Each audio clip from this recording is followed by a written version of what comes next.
Bonsoir, bienvenue à Atelier Librairie, le livre voyageur animé par Fabienne Roch et moi-même, Bruno Lalonde. Nous sommes à Montréal le 17 mai 2021. Hier soir, on s'est quitté sur l'évocation de la littérature de contrebande nécessaire en temps de guerre et littérature de contrebande telle que l'a définie le poète, le romancier Louis Aragon.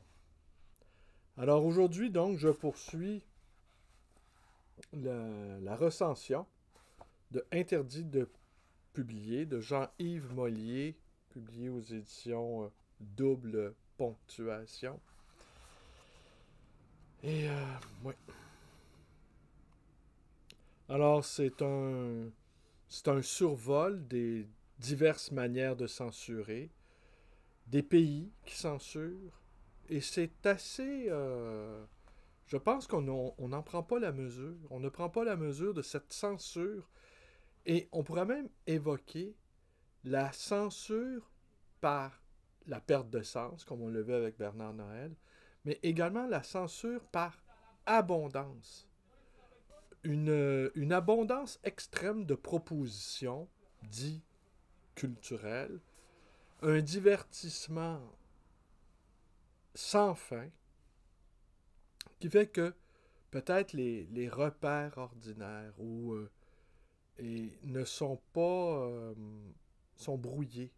Les pistes sont effacées. Et nous ne parvenons plus à dégager du sens dans un univers de bruit permanent. On aurait envie de dire, on aurait même envie d'évoquer une dictature du bruit. Partout où on va, dans les boutiques, dans les restaurants, des écrans géants. C'est assez déplorable. C'est même dans des restaurants. Bon, le son n'y est pas, mais le son n'y est pas, mais l'image, elle est omniprésente. Alors, il y a toujours quelqu'un qui regarde au loin l'écran géant suspendu. Alors, les écrans sont partout, le bruit est partout. Une, une effervescence factice qui, assurément, nous éloigne de l'essentiel.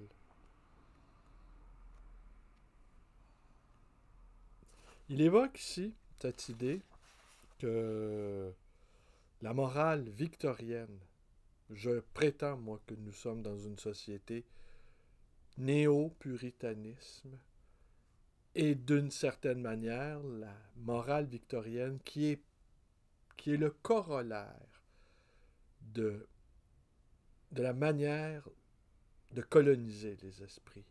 Alors, d'un côté, il y a une possession du territoire, mais ici, les Américains, qui sont les maîtres du jeu, ne possèdent pas le territoire à proprement parler, mais ils possèdent la carte.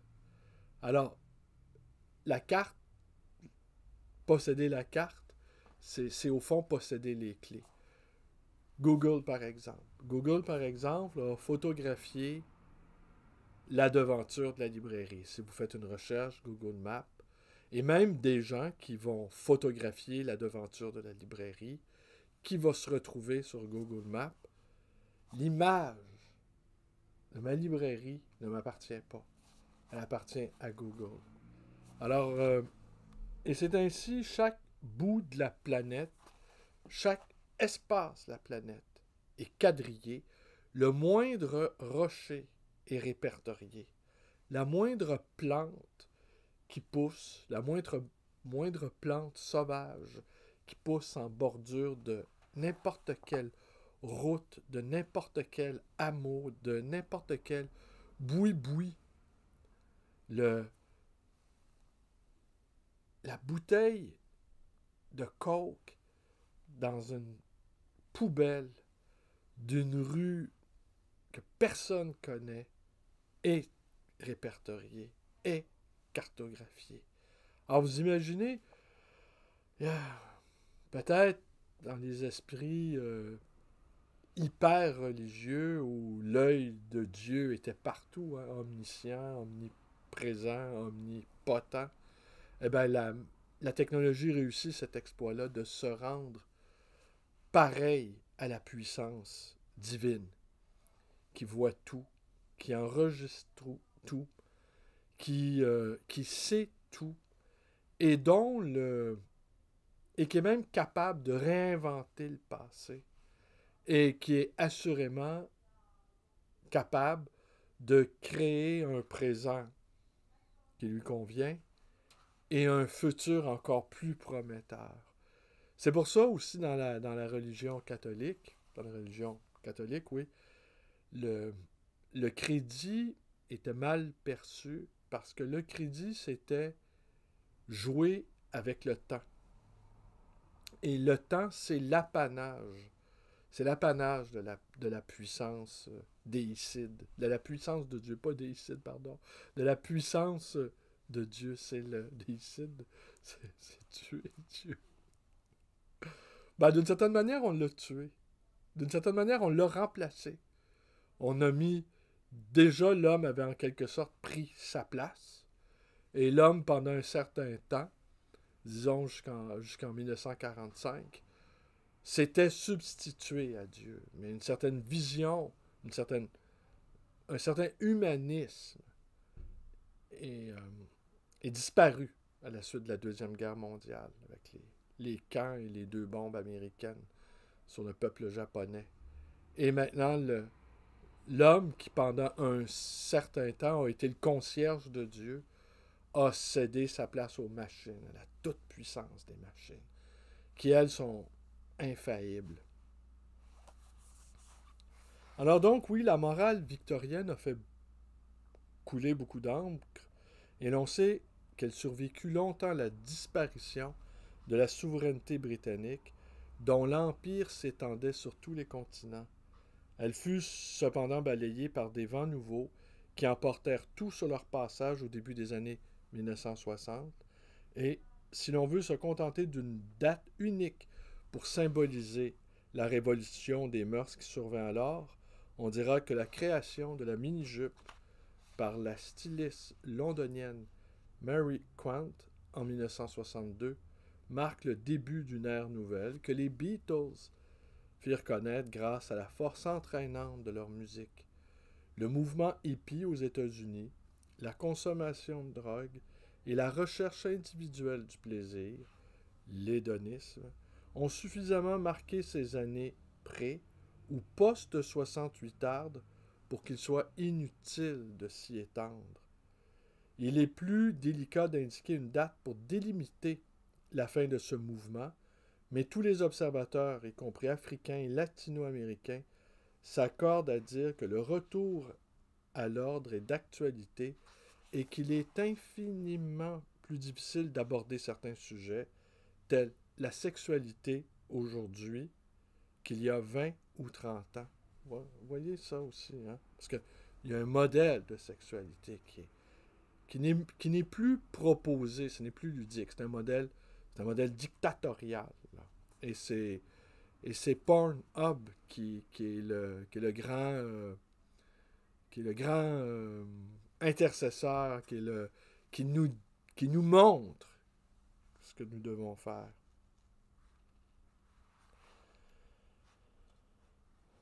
Faire taire les esprits libres. À Chicago, en 2012, les administrateurs des écoles publiques de Chicago décidèrent d'interdire Persepolis dans les classes et les bibliothèques de la ville, reprochant à l'ouvrage de Marjane Satrapi d'exposer les enfants à un vocabulaire grossier. Plus de 150 élèves protestèrent, fort heureusement, contre cette censure. Le livre fut de nouveau autorisé dans les bibliothèques, mais pas dans les classes au-dessous de la 4e. Harry Potter lui-même n'échappe pas aux tentatives de censure, et au Michigan, et en Georgie, et même en Californie, des conservateurs ont tenté de bannir l'œuvre de J.K. Rowling des écoles au prétexte que son apologie des sciences occultes et de la sorcellerie son apologie supposée des sciences occultes et de la sorcellerie.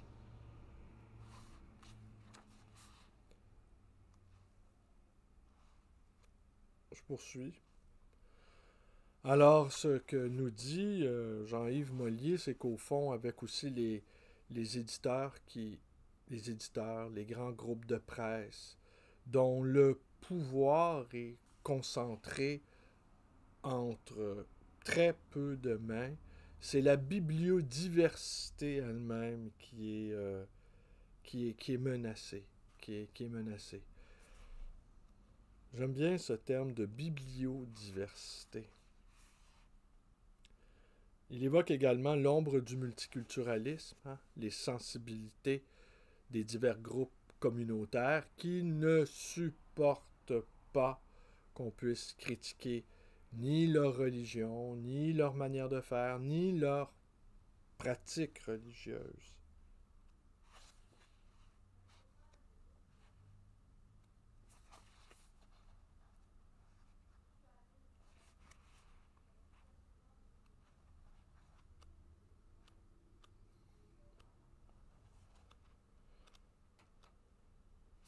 Alors, ce qu'il nous dit aussi, c'est que les produits de masse, les biographies de personnages, au fond, importants, mais importants, mettons ça en guillemets ou en italique, occupent un créneau exagéré. Et cette culture de masse, qu'on pourrait comparer quasiment à un bombardement de masse, ne laisse place à pratiquement rien. Les écologistes aussi sont victimes de censure. Les lanceurs d'alerte, les mafias.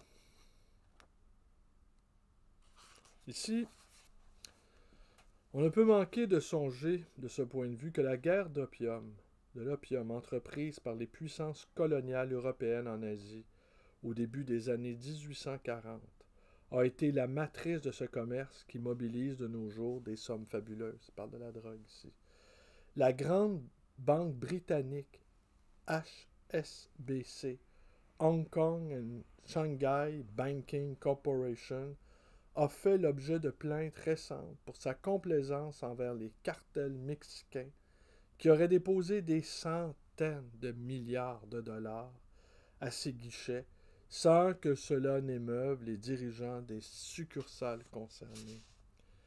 La plainte déposée par Richard Ilias, ancien procureur fédéral adjoint américain aujourd'hui, à la tête d'un cabinet d'avocats contre HSBC, a fait l'objet de nombreux articles et de reportages télévisés dans les médias du monde entier.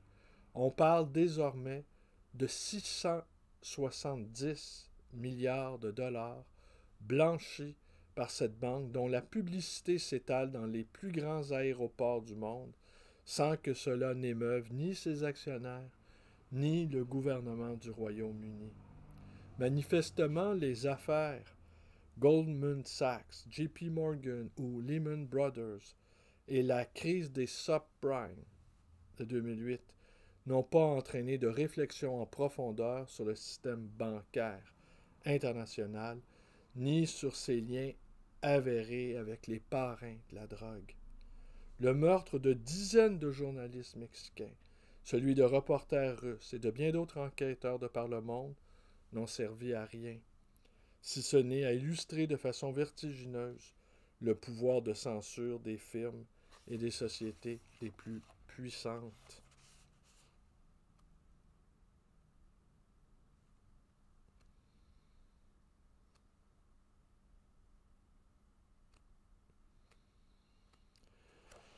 Vous trouvez le passage sur les sensitive reader.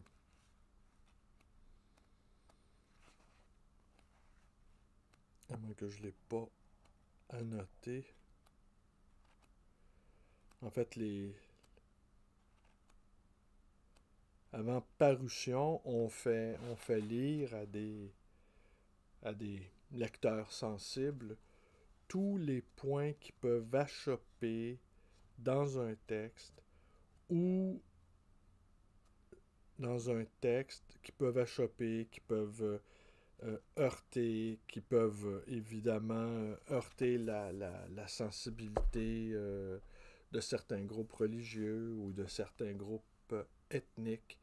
Et par avance, avant publication, le manuscrit est nettoyé et parfaitement débarrassé de tout ce qui pourrait être inconvenant ou embarrassant ou l'objet de poursuites ou maintenant, n'importe quel livre, presque le moindrement tendancieux, est déjà examiné dans certains cas, par un cabinet d'avocats au complet, avant de passer à l'objet imprimé. Alors, je vais conclure là-dessus avec quelques notes que j'ai prises. Donc, j'aurais tendance à penser que maintenant, ce n'est plus que le contenu qui est l'objet d'une vindicative censure. C'est l'objet livre lui-même. Pourquoi? Parce que le livre, la pratique de la lecture, est d'une certaine manière anti-grégaire. On ne marche pas au pas de loi quand on lit.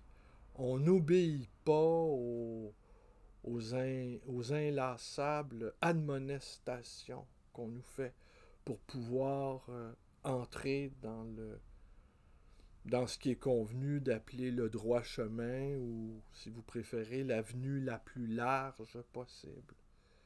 Le livre nous oblige à un retour sur soi, nous oblige à faire silence autour de nous oblige à prendre de la distance, de se mettre en retrait, de ne pas suivre les mots d'ordre, de plonger dans ce qu'il y a de mieux, d'ordinaire ou de terrible dans la psyché humaine, nous permet d'avoir une distanciation critique face au sujet humain.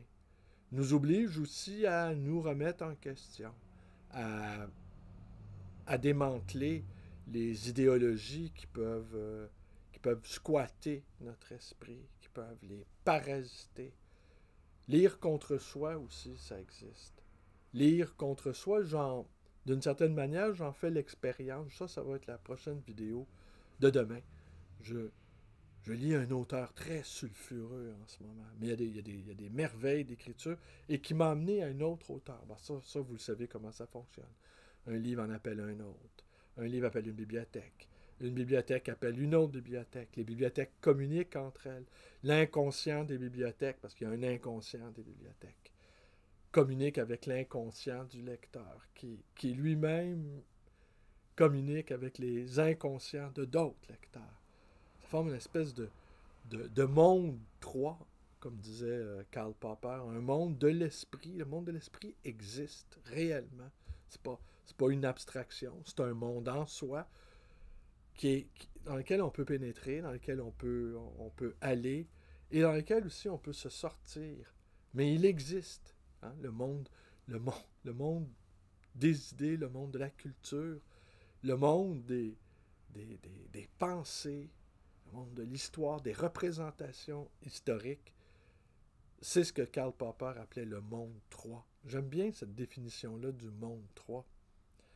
Alors, la lectrice, le lecteur, ils se retirent d'une certaine manière des affaires du monde. Ils ne sont plus des consommateurs qu'on appâte, qu'on humilie aussi, qu'on dresse.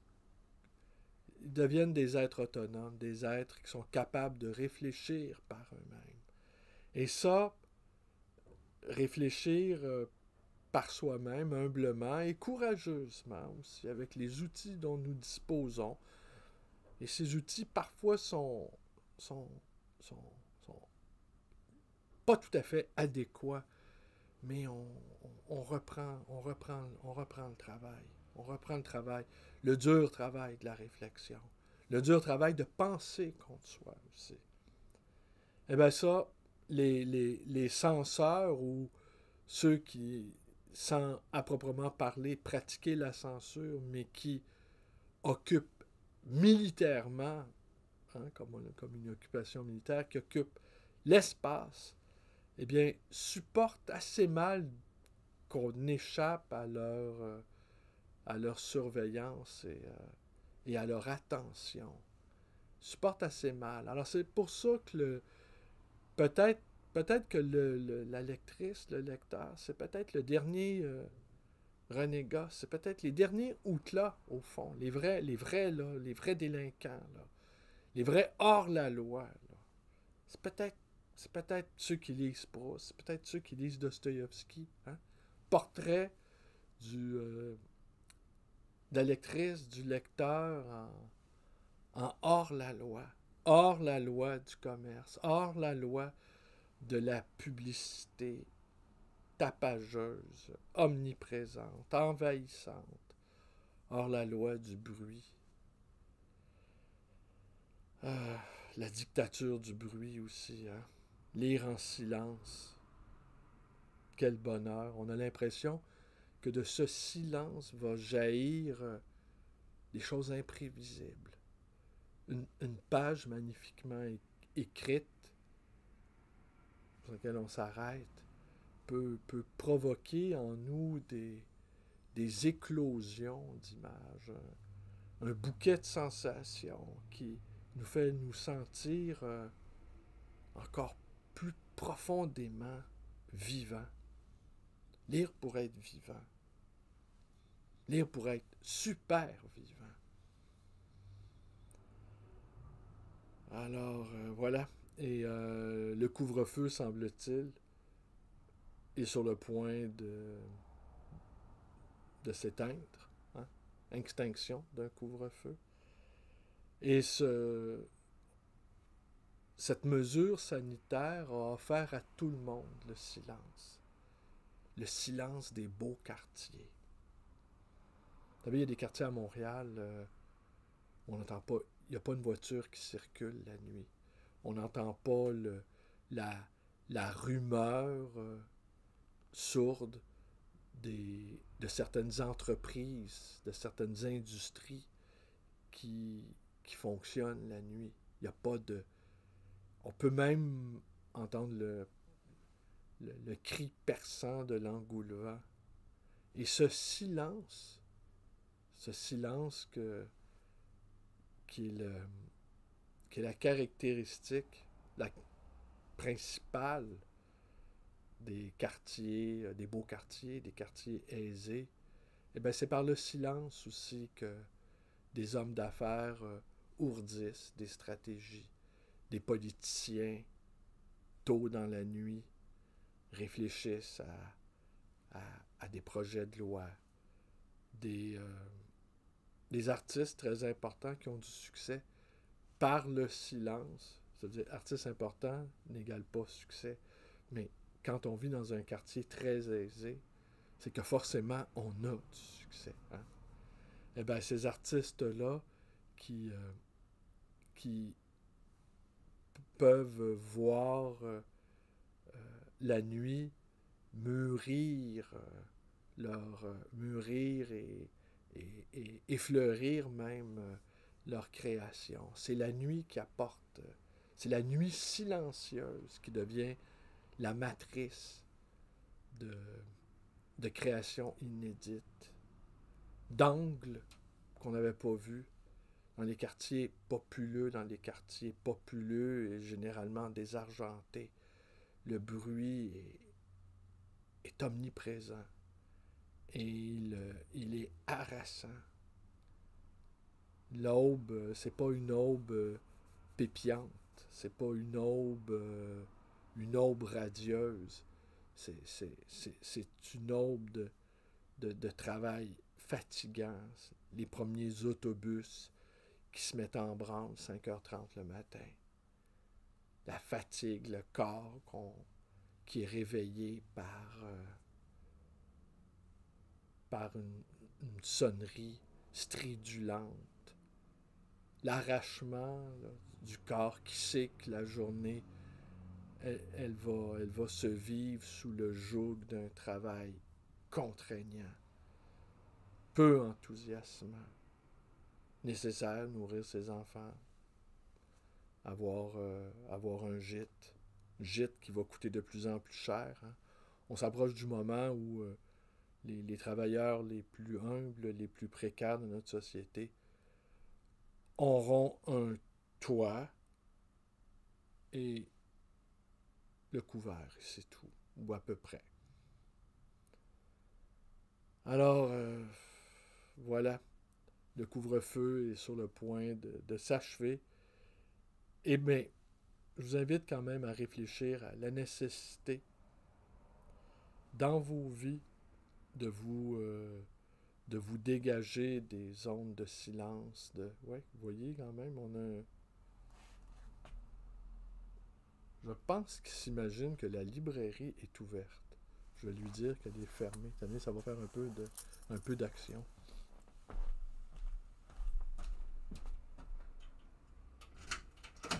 Oui, bonsoir. Je suis vraiment désolé, je voyais que vous filmez. Non, la librairie est fermée. Je voudrais savoir, est-ce que vous avez le livre de Hubert Reeves? Ben, je ne sais pas. Repasse, Hubert Reeves, l'astrophysicien. L'astrophysicien. Oui, l'astronome. Oui, passez demain, j'ouvre à 10h. Demain? Merci Ouais. beaucoup. Merci. Je suis désolé. Il n'y a pas de quoi.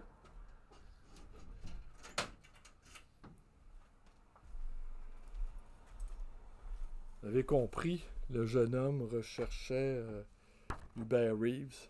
Patience dans l'azur, peut-être. Ouais. Il y a des jeunes hommes comme ça qui, il n'est pas tellement tard, mais on est à quelques minutes du couvre-feu. Recherche des astronomes. Hein? Voilà. Astronome québécois, Hubert Reeves, qui est un grand sage également. Hein? Un grand écologiste aussi. Ouais, pas censuré, Hubert Reeves. Alors voilà, je conclus cette vidéo consacrée au livre de Jean-Yves Mollier, Interdiction de publier, pour vous dire simplement que c'est probablement la figure du lecteur qu'on doit combattre. Et je vous dirais même vous mettre en retrait, lire des œuvres importantes, que ce soit Dante, Proust, Dostoïevski, Nietzsche. Lire peut devenir, c'est pas un acte de résistance, là, j'insiste. Lire peut devenir vraiment, vraiment une arme offensive. Et de pointe. Une arme de pointe qui déjoue toutes les technologies de surveillance. Ce qu'on appelle dorénavant le capitalisme de surveillance. N'offrez pas votre vie, n'offrez pas votre sang à des... N'offrez pas votre temps. C'est ça qui est le plus précieux. Hein? C'est le temps de vie sur Terre qui est le plus précieux. Ne l'offrez pas parce qu'eux, ils vont le prendre, puis ils vont le transformer ils vont transformer votre sang en liquide. Ben voilà, c'est tout pour ce soir. Allez, merci et à demain. Demain, je vous parle de deux auteurs. Un qui est vraiment qui est passablement sulfureux, dont, règle générale, on ne se vante pas de lire. Et le deuxième, c'est par lui que je suis venu au deuxième, mais je l'avais découvert il y a à peine quelques semaines parce qu'on me propose quotidiennement des livres à la vente à la librairie. Et parfois, j'achète des livres en lot. Alors, j'offre un prix pour ce que je juge intéressant et les éventuels vendeurs de livres souhaitent davantage que j'offre un prix forfaitaire pour l'ensemble. Alors, ce à quoi je consens généralement. Et ce deuxième auteur était dans ce lot. J'avais parcouru quelques pages, mais j'avais saisi l'ironie, j'avais saisi l'espèce de détachement supérieur. Mais j'avais pas, l'ayant à peine parcouru, j'avais pas bien saisi l'humour, l'humour assez, assez désabusé, assez acide, mais somme toute plutôt réjouissant quand même. Alors, à demain pour la suite. Alors, je suis avec vous jusqu'à la levée du couvre-feu, qui peut-être va survenir le 28 mai. On est le 17, donc dans 11 jours. Sans doute, je prendrai une journée de congé, peut-être même 2. Allez vous reposer de moi. Et je sais pas comment vous faites d'ailleurs. Je vous admire. Je vous admire et je vous aime. Franchement, vous êtes pas mal bon. Vous êtes pas mal bon. Mais depuis le 8 janvier, vous savez, je suis toujours là. Et il y a eu des soirs où, oh, ouais, est-ce que j'ai des choses à dire? Bon, évidemment, avec tous ces livres qui m'entourent, écoutez, imaginez que si chacun d'entre eux se mettait à parler dès la première page. Vous imaginez des milliers de voix, des milliers de voix qui se mettent à parler en même temps. Ben, au fond, c'est ce qu'on vit, non? Des millions de voix qui parlent en même temps. Mais eux, les livres, c'est des milliers de livres, c'est des milliers de voix qui se taisent en même temps. Ça aussi, c'est une puissance du silence, ça. Les milliers de voix qui se taisent en même temps. On ne peut pas trouver plus grande évocation de la puissance du silence.